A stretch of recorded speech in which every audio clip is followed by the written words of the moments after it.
Honestly, it just sounded cool, you might have played this. Judgment for the PlayStation, also known as Judge Eyes or Project Judge Testament of the Shinigami, is a video game where you are a Tokyo-based kung fu detective who finds himself on the giving end of 4 compound fractures per case on average. Judgment is a spin-off to Yakuza. Yeah, that Yakuza, and while I have covered the sequel to this game which cuts off all the rough edges while adding I dislike justice and an extra word, I need you to have not watched that yet, and if you did, you now didn't, because I believe Judgment has the best atmosphere and story of any Yakuza game, potentially any game ever made, so for the first time, I'm going to make an active effort to have you actually understand what is going on in the thing I am talking about, preserving all the intrigue, reveals, vibe, and impact without any of the excruciating pain that comes with playing Judgment for the PlayStation. I guarantee you this won't go well. See, I wasn't always a detective. 3 years back, I worked at this lawyer agency with my boss Genda, my #1 hater Shintani, and goth girl Saori. I had succeeded in my most recent case, which was getting this Shinpei Okubo guy off the hook for murder, which is a rare thing to happen in this fictional country, you're sure? which has a 99% conviction rate for defendants, so it's a pretty big deal I was able to pull that off. Hey! Can it? Turns out, our guy Shinpei Okubo just stabbed his girlfriend 74 times, lit their apartment on fire, and was brought in with enough alcohol in his system to fail 14 DUIs. Well, my bad. The general populace then canceled me on Twitter. 3 years ahead, 2018, I'm slumming it out in the city block of Kamurocho, which is less good, and sometimes the local punks like to put out cigarettes on my face. Hey buddy, that's a violation of... That's it. Hobo jutsu it is. After proceeding to de-escalate the situation, I rip off my clothes and beard with my bare hands. You play as Baggiest Jeans in Atlanta, a dude who runs a private eye agency in the corner of town with his main man Masaharu Kaito, and currently I have to track down this guy who's addicted to horses, or horse racing, or horses or something. To do so, we will be doing the first of many tailing missions.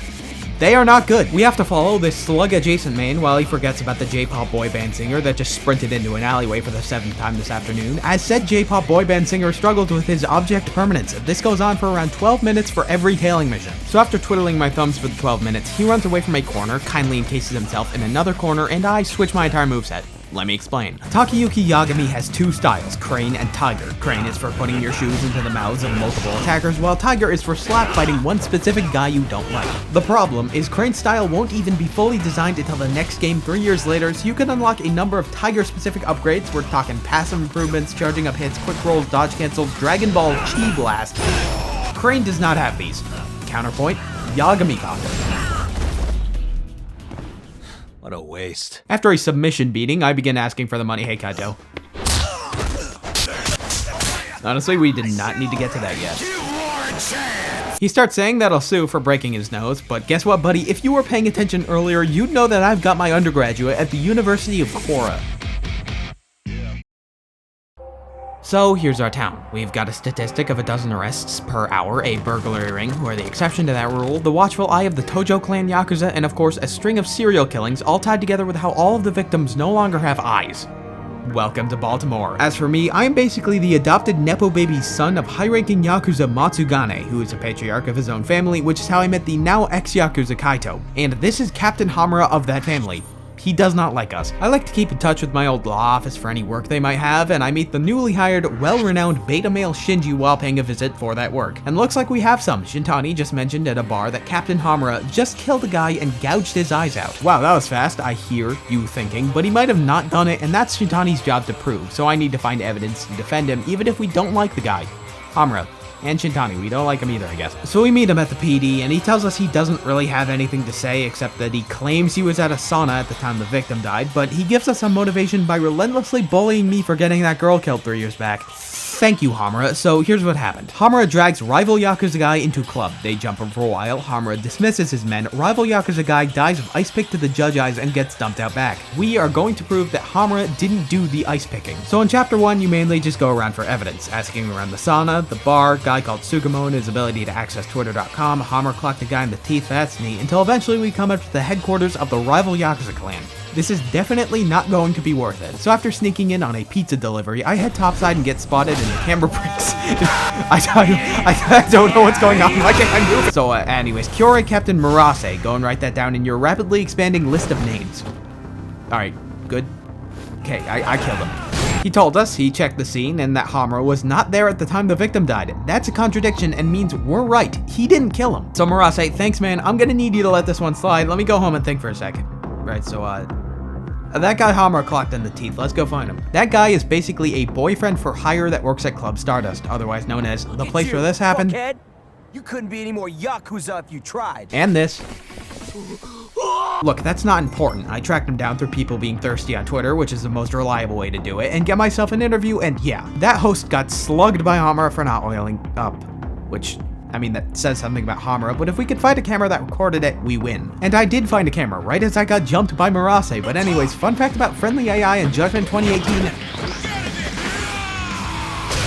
They're pretty good. I have absolutely no clue how this is so hard to get right. In most games, and Yakuza and this game's sequel, your teammates are required by the global elites to run off of a singular line of code and will decide to help out once every solar eclipse. But Kaito actually just matches your damage output at any given moment, which makes sense because he's supposed to be as strong as you are and at least marginally smarter than a goldfish. I paid for the gorilla man to fight the chapter boss for me. I'm gonna let him do it. Now, if you're confused, I get it. Normally, you'd have the perfect amount of time to think about this info during the mountain of filler content, but if you want to know and have the mental capacity to read, check out the case file on the Kyorei clan serial killings. Pause and read here, and if you're still confused, then good. So, the next day, I'm letting Shintani handle the defense with the evidence I got, but our host guy seems a little stressed out about having to testify. That's because Murase kidnapped his sister. Give me a second. So with that, we're done here. The court finds Hamura not guilty. Of the murders, there are still those 2 assault and battery incidents, but please forget about those. There's still one thing though. Hamura, though not being the serial killer himself, is well aware of who they are and he's collaborating. Why? No one knows. As a sane and well-adjusted member of society canonically 3 months late on rent, I have decided that this is all about me, and I will find out who it is no matter how many people I know die. This guy digs around in the underworld and has an eye thing, so we're gonna call him the Mole, and from here on out, pay attention to every weirdo we meet, because anyone can be the Mole.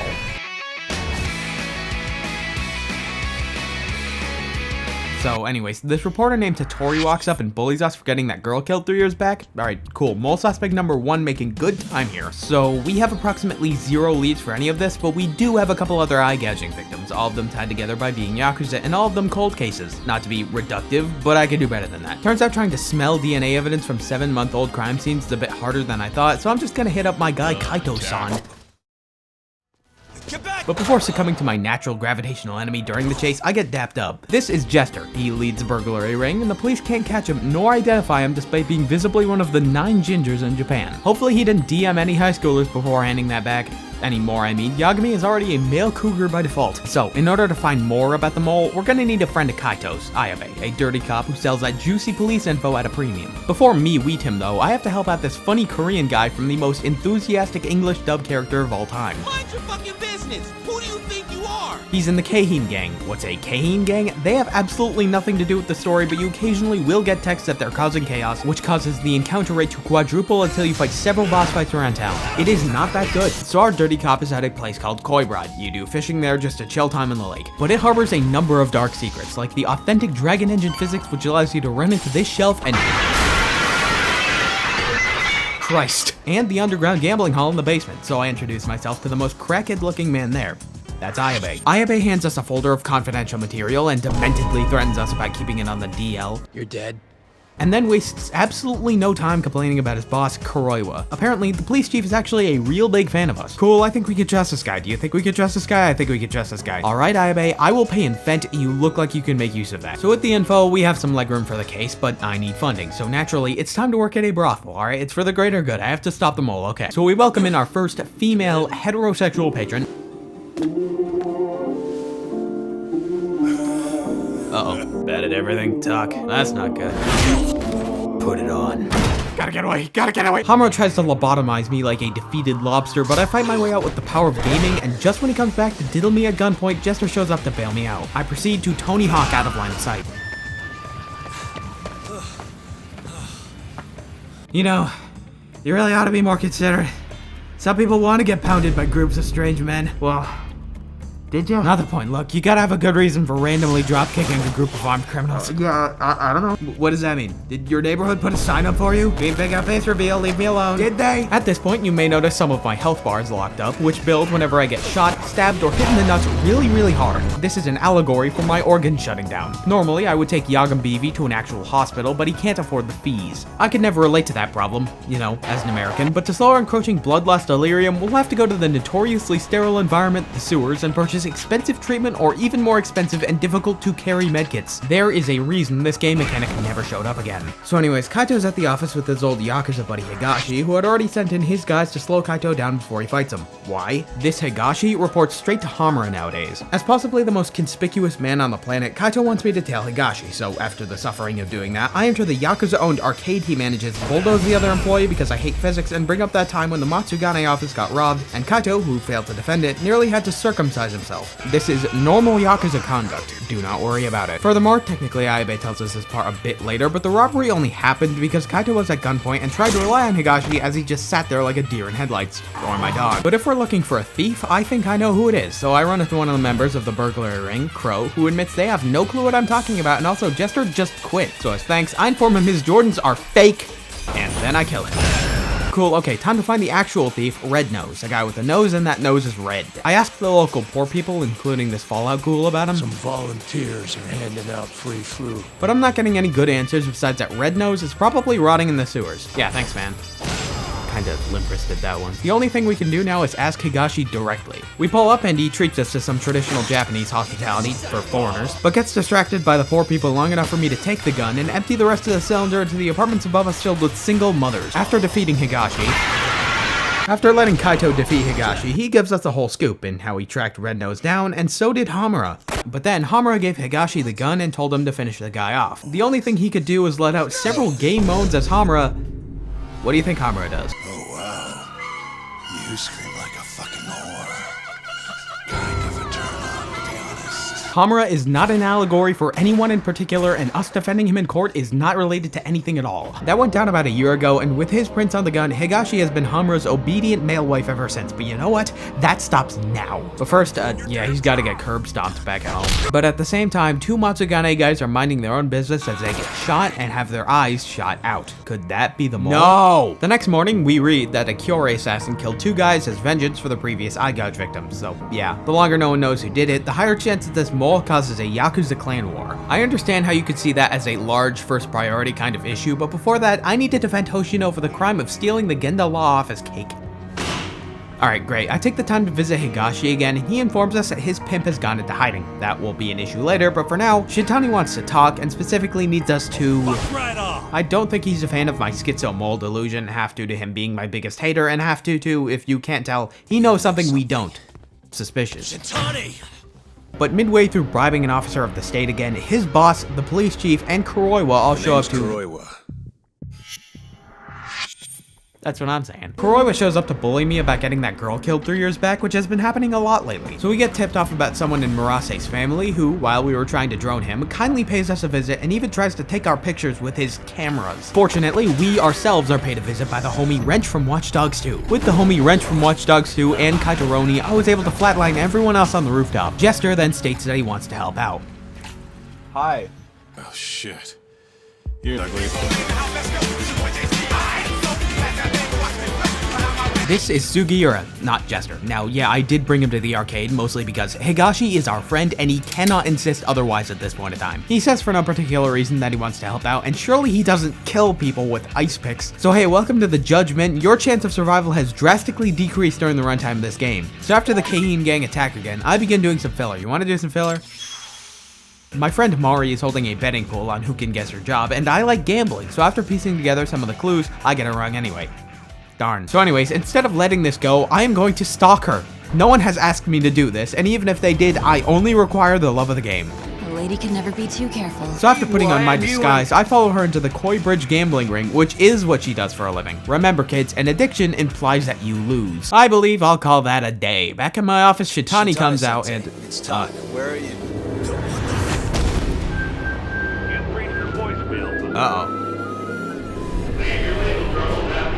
Now, I don't exactly know why the mole would dump his mess in my closet, but after getting the call history, Kuroiwa shows up, and worse, he's starting to think I'm that guy. Nice guess, buddy, but the percentage that the mole is just me in a methed up fugue state is only a relatively low 32%. How about you, huh? What if you kill people? I decide to take it to Genda Law Office and wonder why all this happened. What did Shintani know about the mole, and why threaten me with him? You know, I watched over Chintani since his Oh first god, day. no, they're playing the side quest sad music. No, you can't do this. Screw you, I had to sexually harass random women in the Denny's parking lot because of my dead dog. It takes all suppose I kinds. A lot of cutscene happens, but anyways, Shintani's last call was to the ADDC. What's that? They make drugs there, the medical kind unfortunately, and the newest golden child to come out of that center was a potential cure for Alzheimer's named 89. It was revealed last year and hasn't been used yet. It recently passed the rat trials, but there's no evidence it works. Me and beta male Shinji go there. I promptly hallucinate Shintani, so maybe that methed up fugue state thing holds at least a bit of weight, and I see the director and head researcher, which sets off a Jimmy Neutron brain blast. Because 3 years ago, I was right here with Shintani working as a lawyer trying to get Shinpei Okubo off the hook for a murder he was alleged to do here. The nurse acting as a tour guide, she's Emi Terasawa, which two things, didn't I get her killed for this? Yeah, but also hard to tell with the Breaking Bad Mexico filter, but she is the second of 9 gingers in Japan. That may or may not be relevant later. We don't really find anything out of the ordinary, and Shintani spends the whole trip doubting me while Emi is in a permanent state of geeked. He supposedly killed this old fart in the dementia wing, carted him off, and buried him in the mountains, but the guy himself says he just buried him, saying he saw him dead in the laundry truck, and didn't want to report it because he had a criminal record. And like, what else were they gonna suspect? Did the evil dementia worms put him there? This part isn't really all that important, but if you really want the deets, here they are. Anyhow, later that day, Emi broke into the law office to eavesdrop, so after I ran her down and fought off some street thugs for trying to help, we get to court. Testifying against us is head researcher Shono. Scribble that one down, he's gonna be important. Yeah, we more or less start winning, but the prosecutor mentions the criminal record. However, right around that time, Emi blurts out how her and Okubonobo are secretly dating and he's just a really chill guy. Then he was declared not guilty, and then he killed her. Whoops. Alright, so present day, I have been standing here lost in the urinary tract dimension for 45 minutes straight. We're here for this guy. Get up! We go to his office and he tells us to leave immediately, and then Kuroiwa shows up again and tells me to step out with him. Nah. I don't feel like it. Okay, so before this becomes an official waste of time, I guess we can bug Shono instead, and luckily this researcher is going to be our new tour guide. Are you sure? No, she states while looking like she is seconds away from bursting into flames that the country is going all in on this because everyone in Japan is either senile or prone to head trauma-induced Alzheimer's partially due to me. So anyways, I pull up to Shono and try to ask the hard-hitting questions, but I'm sorry, what was that? Who are you? Die, you little shit! Yeah, I'm going. Slippery little bastard! So after some Kaito filler featuring Kaito, BTS backup idol Sugiura contacted me on this old ADDC embezzlement charge I had him look into. So, hold on, let me just, Yep, there it is. And to skip over a borderline fatal amount of exposition, the article he found was written by journalist Hattori. Not sure if you remember, but we know that guy. Hattori has been visiting the law office every so often, but before I track him down, I have to stop the Yakuza from kidnapping Mafuyu. Who's Mafuyu? You aren't forgetting anything. I did not bring her up, and I don't care. So after dealing with that, we track those Yakuza to a rented out club, I assemble the homies, the Keihin clan starts causing chaos again, and we start breaking and entering and breaking people. So after, what is the, so after that and 20 other combat encounters, we show up just in time for the dance number. Yeah, nice trailer shot, dude. What is happening? Apparently, these are the same Yakuza from that roof a while back. I kill them again. Once I do that, they wheel out the owner of a construction company in his name, Kajihira. Now, I skipped over this part for brevity, but basically the Kajihira construction company wants to tear down the ADDC to build a parking lot. To do that, they paid off the vice director and almost had the clearance, but right around that time, the center unveiled the AD9 drug, and the vice director, who was advocating against it, got clubbed to death. Now he wants us, as detectives, to investigate that death, all of which boils down to say he thinks that AD9 is a hoax created to stop him, Kajihira. Kind of like when the Pentagon lost that money that one time. No further comment. Right, so Sugiura worked for Kajihira at some point, Hattori works for him, he is in fact right there, and even though the ADDC is connected to the mole in some way, I don't care. I am going to guarantee the death of all future dementia patients just to protect the investments of a 90-year-old realtor, and I would do it again. first thing we have to find out is who killed him. Eyewitness reports say he was talking to a guy in a black raincoat before his bludgeoning. Not sure if you looked at the box yet, but that's him. That's the mole. But despite that being the mole, the vice director didn't get his eyes gouged out. Plus, the mole was skilled enough to let him die later in hospital for the minimum possible attention and coverage. So to get this straight, before the mole went around poking Yakuzas, the ADDC hired him for dirty work? This is getting sketchy. So we meet up with Ayabe's stand-in, who happens to be Mafuyu's secret evil twin, and get a couple documents which tell us the vice director was drinking with Big Ears guy Shono at an exclusive cabaret club, the Queen Rouge. So exclusive, in fact, we're not allowed to ask questions, and not even offering that Mafuyu works here cuts that mustard. Fortunately, Kaito knows just the femsa- oh god.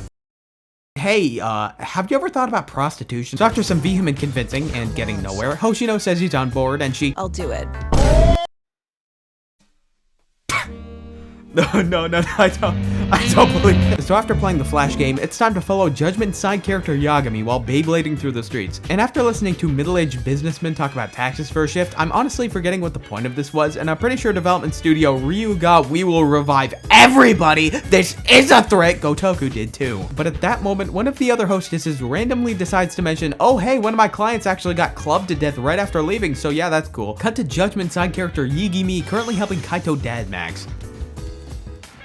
Great, so 2 more things before he can get back to work. The Keihin clan have hired the owner of the Body Mass Index, Saiki Kiba, and no.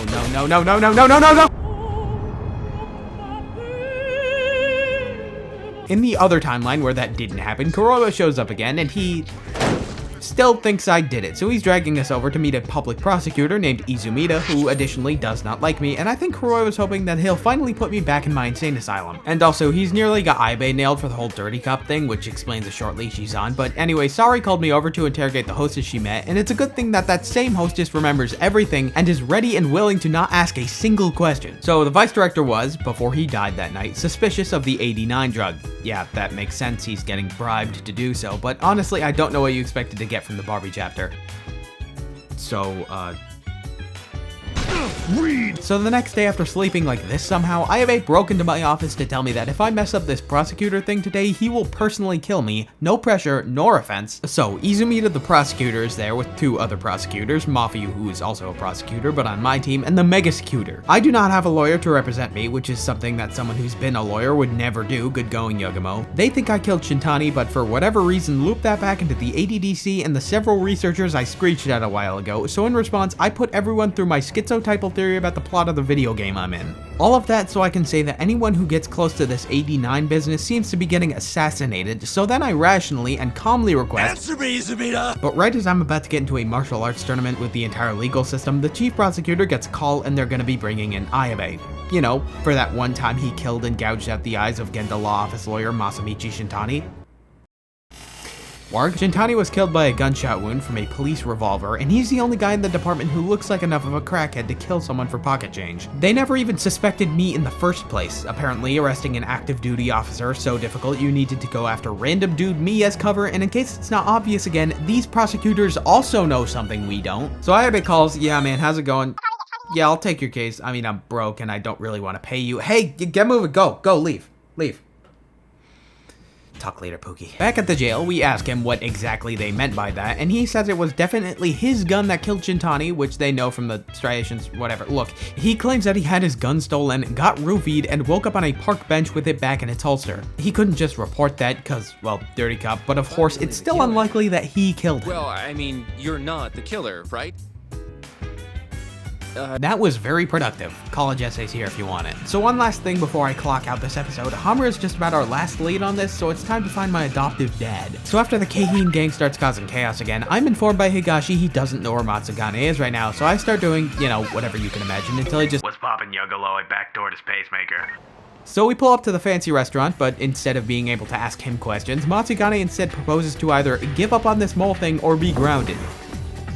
He states it's only gonna end up getting us killed, and if we choose here to keep chasing it, he's gonna have to hand Higashi a knife and ask him to ventilate our arteries with it. Not sure how that helps. For starters, Hamura's compromised, but he's got too much money from somewhere no one knows, and he's too dangerous to keep chasing down like this. And besides, Hamura basically owns the whole family now. Matsugane is essentially a figurehead in his own racket, so not much he can do. But you know what? I don't really care. Ever since my parents died or something, the only thing that matters is justice for Gotham, and I'm going to beat Higashi within an inch of his life.